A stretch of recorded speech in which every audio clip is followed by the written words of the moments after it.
Hey guys, we're reading Chrysanthemum today. Some of you might have read this in kindergarten, but that's okay. We can listen to it twice. It's a good book. So Chrysanthemum. The author is Kevin Henkes. The day she was born was the happiest day in her lives. She's perfect, said her mother. Absolutely, said her father. And she was absolutely perfect. So cute, little baby mouse. Her name must be everything she is, said her mother. Her name must be absolutely perfect, said her father. And it was Chrysanthemum. Her parents named her Chrysanthemum. Chrysanthemum grew and grew and grew. And when she was old enough to appreciate it, Chrysanthemum loved her name. She loved the way it sounded when her mother woke her up. She loved the way it sounded when her father called her for dinner. And she loved the way it sounded when she whispered it to herself in the bathroom mirror. Chrysanthemum, chrysanthemum, chrysanthemum. Chrysanthemum loved the way it looked when it was written with ink on an envelope. She loved the way it looked when it was written with icing on her birthday cake. And she loved the way it looked when she wrote it herself with fat orange crayon. Chrysanthemum, chrysanthemum, chrysanthemum. Chrysanthemum thought her name was absolutely perfect, and then she started school. On her first day, Chrysanthemum wore her sunniest dress and her brightest smile. She ran all the way. Hooray, said Chrysanthemum, school. But when Mrs. Chudd took roll call, everyone giggled upon hearing Chrysanthemum's name. Mrs. Chudd, Dawn, Eve, Lois, Al, Les, Kay, Max, Sue, Bill, Pat, Tom, Sam, Ken, Joe, Rita, Victoria, and Chrysanthemum. Chrysanthemum's name doesn't fit, and everyone else's does. It's so long, said Joe. It scarcely fits on your name tag, said Rita, pointing. I'm named after my grandmother, said Victoria. And you're named after a flower. Chrysanthemum wilted. She did not think her name was absolutely perfect, and she thought it was absolutely dreadful. I don't think those girls are being very respectful. The rest of the day was not much better. During nap time, Victoria raised her hand and informed Mrs. Chudd that Chrysanthemum's name was spelled with 13 letters. That's exactly half as many letters as there are in the entire alphabet, Victoria explained. Thank you for sharing that with us, Victoria, said Mrs. Chudd. Now put your head down. If I had a name like yours, I'd change it, said Victoria as the students lined up to go home. I wish I could, Chrysanthemum thought miserably. Welcome home, said her mother. Welcome home, said her father. School is no place for me, said Chrysanthemum. My name is too long and it scarcely fits on my name tag. I'm named after a flower. Oh, pish, said her mother. Your name is beautiful and precious and priceless and fascinating and winsome, said her father. It's everything you are, said her mother. Absolutely perfect, said her father. Chrysanthemum felt much better after her favorite dinner, macaroni and cheese with ketchup, and an evening filled with hugs, kisses, and parcheesi. Parcheesi is a board game. That night, Chrysanthemum dreamed that her name was Jane. It was an extremely pleasant dream. The next morning, Chrysanthemum wore her most comfortable jumper. She walked to school slowly as she could and dragged her feet in the dirt. Chrysanthemum, chrysanthemum, chrysanthemum, she wrote. She even looks like a flower, said Victoria as Chrysanthemum entered the playground. Let's pick her, said Rita, pointing. Let's smell her, said Joe.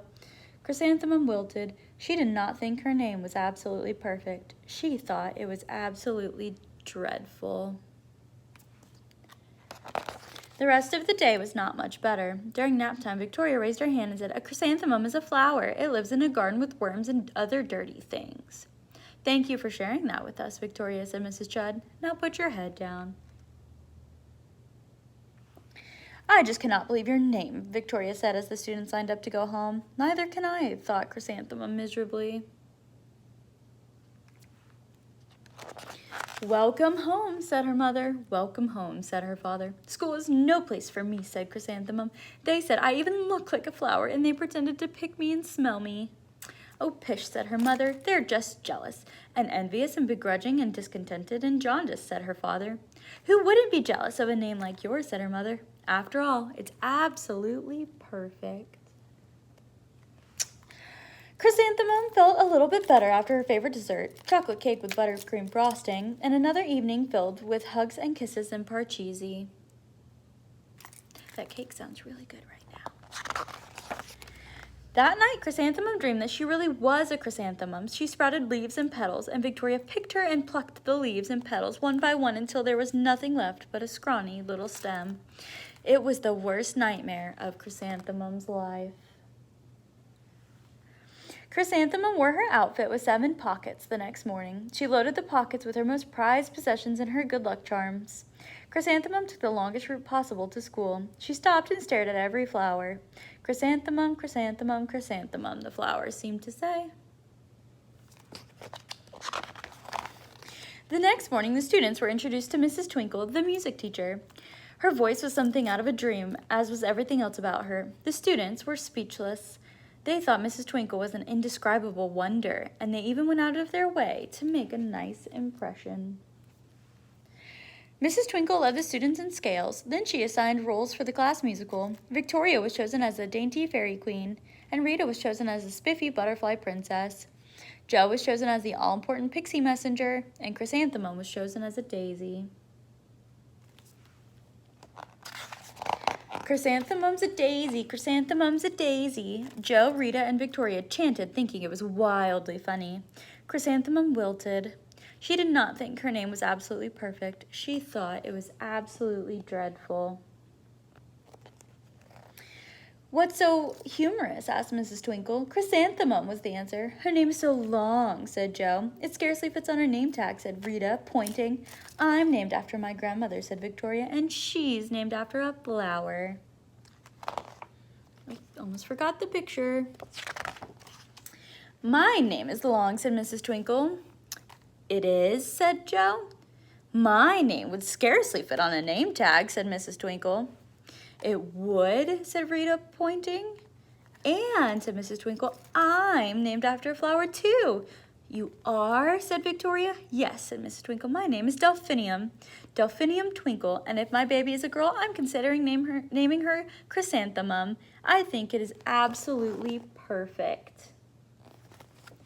Chrysanthemum could scarcely believe her ears. She blushed, she beamed, she bloomed. Chrysanthemum, chrysanthemum, chrysanthemum. She looked so happy now.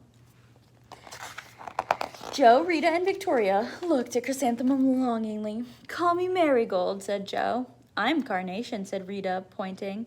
"My name's Lily of the Valley," said Victoria. Chrysanthemum did not think her name was absolutely perfect. She knew it. Epilogue, so that means what happened after. Overall, the class musical was a huge success. Chrysanthemum was absolutely perfect as a daisy. Victoria made the only mistake. She completely forgot her lines as a dainty fairy queen. Chrysanthemum thought it was wildly funny and giggled throughout the entire dance of the flowers. Eventually, Mrs. Twinkle gave birth to a healthy baby girl, and of course, she named her Chrysanthemum. Oh my gosh, I love that book. It's so sweet. So, the whole book was about names and Chrysanthemum's name, and her name came from somewhere, came from a flower. I want to know, where did your name come from? So you're gonna find the Chrysanthemum discussion post on It's Learning, and you're gonna type out where you got your name. So you gotta ask your learning coach, whether that's your mom, your dad, a grandparent, your sibling, whoever. You're gonna ask them, where did your name come from? And you're gonna type it out and tell me. If you want to go through and look at where everyone else's came from, you can.